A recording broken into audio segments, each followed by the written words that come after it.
Hello everyone. Welcome to the first lecture of Nation and Narration. In this lecture, we are going to examine the factors responsible for the origin of the idea of nation in the West. Why do I begin my lecture by focusing on the idea of nation in the West? Well, there is a reason for that. As we all know, the idea of nation originally came into being in the West. So, for the non-Western world, particularly for the Afro-Asian countries like India, the concept of nation is a derivative discourse. In other words, it is an idea that we borrowed from the West. The idea of nation was first materialized in Europe as a result of the strong desire on the part of the populace to come out of monarchy and establish a form of government based on people's will. This means that monarchy and nation are mutually incompatible. While a nation is governed by the collective will of the people, the monarchy is based on the will of a king or a queen. In a nation, the power is actually vested in the hands of the people, while in monarchy, the power rests with the monarch. Monarchies usually function through hereditary succession. Only members of a royal family or aristocracy have the political authority. But in a nation state, power is typically based on the principles of popular sovereignty, meaning that governance is determined always by the will of the people rather than a hereditary ruler.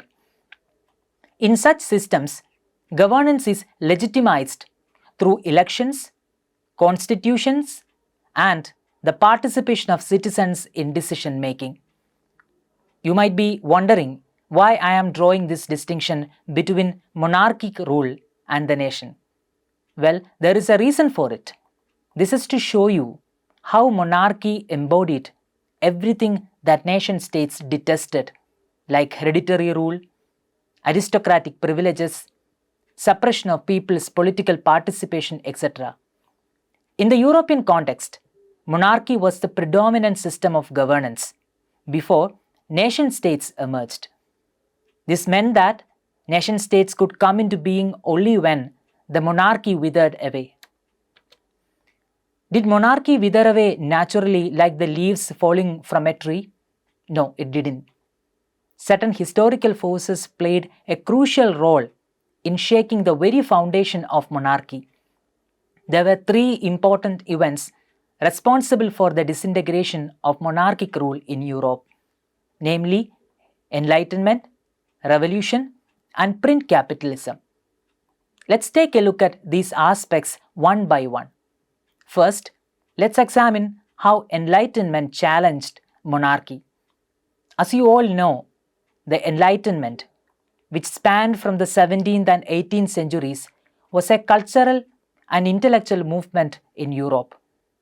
It emphasized reason, scientific temper, and individual rights. One of the greatest contributions of Enlightenment to the disintegration of monarchy was in the form of its challenge to divine right theory. Now, what is divine right theory? The divine right theory asserted that a monarch's legitimacy and authority are granted directly by God and hence are beyond the purview of earthly authority, such as the will of the people or the rule of law. According to divine right theory, challenging the authority of the monarch was tantamount to challenging the very divine authority of God. During the age of enlightenment, the divine right of the king was challenged multiple times. Demands were made for the rule of the people. Thinkers like John Locke, Thomas Hobbes, Jean-Jacques Rousseau, and Montesquieu questioned the very idea of divine authority in governance. Locke, in his famous Two Treatises of Government, emphasized that political authority arises from the consent of the governed, not from the divine will. In the Social Contract, Rousseau argued against the idea that monarchs were divinely empowered to rule. He asserted that only the general will of the people has the right to legislate. He proposed that sovereignty lies with the people rather than with monarchs. He fundamentally rejected the divine right to rule. Montesquieu's The Spirit of Laws promoted the separation of powers, undermining the idea of absolute monarchy. During the English Civil War, spanning from 1642 to 1651, the idea of divine rights was further directly contested, with Oliver Cromwell and the parliamentarians advocating the supremacy of Parliament over the monarchy. The execution of King Charles I in 1649 marked a significant challenge to the unquestionable authority of the king.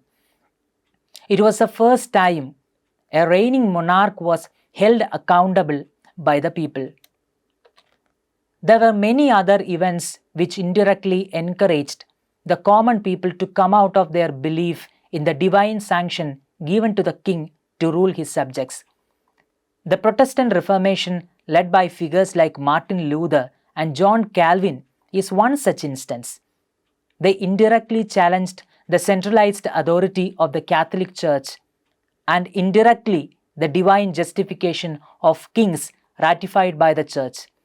Luther and Calvin encouraged the idea of individual interpretation of divine will, undermining the very idea of divine right upheld by the Church and the monarch. The scientific revolutions, with thinkers like Galileo, Newton, and Francis Bacon in the 16th and 17th centuries, further promoted a worldview based on reason, observation, and evidence, as opposed to the divine or supernatural explanations. This development of science and the growing interest in reason gradually and indirectly undermined the theological foundations of the divine rights theory. For example, Galileo's support for heliocentrism directly challenged the Church's authority. Galileo's idea of the universe placed the sun at the center, directly opposing the Church's belief that the earth was the center of the universe. This disagreement led to a major conflict between science and religion. Newton's laws of motion suggested a universe governed by natural laws rather than continuous divine intervention. Bacon's scientific method emphasized inquiry and skepticism, encouraging people to question the traditional sources of power. The shift towards rationalism and secular explanations gradually weakened the theological foundations of many claims by the king and the church. The rise of nationalism encouraged people to question traditional authority. It replaced religious justifications with reason and evidence. As a result, the power of the kings and the church, which relied on divine authority, slowly declined.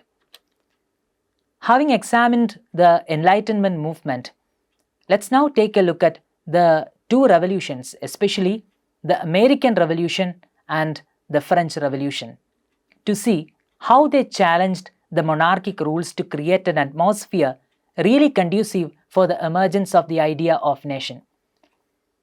While Enlightenment thinkers laid the groundwork for the nation, the revolutions turned those political ideas into concrete political change. The French and the American revolutions embodied the Enlightenment's ideas in action. The American Revolution took place between 1765 and 1783. It was both an ideological and political movement in the 13 colonies in America. Initially, the colonists were not really seeking complete independence. They were primarily looking for more autonomy while remaining loyal to the subjects of British Crown.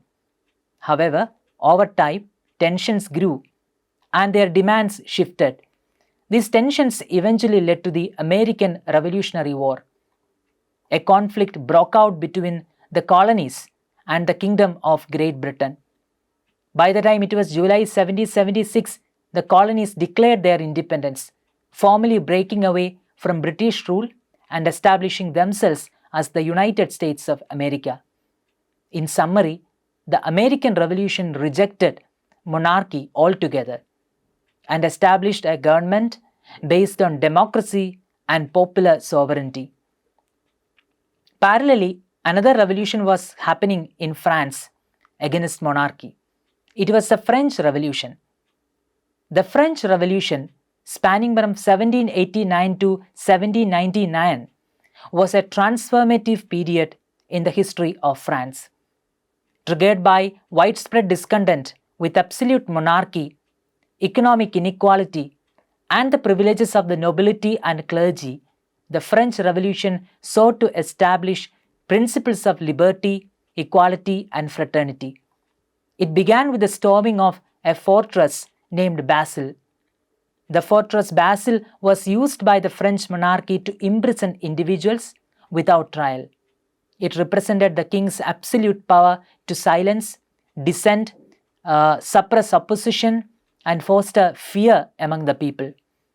The storming of the Basel on July 14, 1789, marked the rejection of this oppression and became a powerful symbol of the fight for liberty. The revolution ultimately led to the execution of King Louis XVI, the abolition of monarchy, and the rise of revolutionary governments, including the Reign of Terror. Finally, the revolution paved the way for modern democracy and inspired revolutionary movements worldwide, although it also ended in a political instability, leading to the rise of Napoleon Bonaparte. The adoption of the Declaration of Rights of Man and Citizen was a crucial event in the history of French Revolution. The document asserted that all men are born free and are equal in rights, and that sovereignty belongs to the people rather than the monarchy. It laid the foundation for modern democracy by promoting liberty, equality, and fraternity, inspiring future human rights movements worldwide. During the 19th century, in Central and Eastern Europe, various ethnic groups also expressed their aspirations to be nations and advocated for their own independent states. It later spread to South America in the 19th century and eventually reached the countries like Asia and Africa during the 20th century. Okay, now let's wind up the first lecture. Before I sign off, let's recollect all the major points that we have discussed so far. We saw the basic differences between a nation and a kingdom. One of the key factors behind the idea of nation was the strong desire to move away from monarchy. A nation is governed by the collective will of the people, whereas monarchy is based on the will of a single ruler. In a monarchy, power is hereditary, passed down from within a royal family or aristocracy, while in a nation-state, power is rooted in popular sovereignty, where governance is determined by the people. Unlike monarchies, which rely on lineage, nation-states function through elections, constitutions, and citizen participation, ensuring a system where authority is legitimized by the people's choice. We also saw that there were three important events responsible for the disintegration of monarchic rule in Europe, namely Enlightenment, Revolution, and print capitalism. Out of these three factors, we discussed the two, and we saw the different ways in which Enlightenment and Revolution challenged the absolute authority of the monarch to prepare a ground that is really congenial for the formation of nation states. We saw that while Enlightenment thinkers laid the groundwork, the revolutions turned those ideas into concrete political change. In the next lecture, we will discuss the contribution of print capitalism to the growth of nationalist sentiment and a conceptualization of the idea of nation. I hope you have understood almost all the lessons that we have learned so far. Thank you.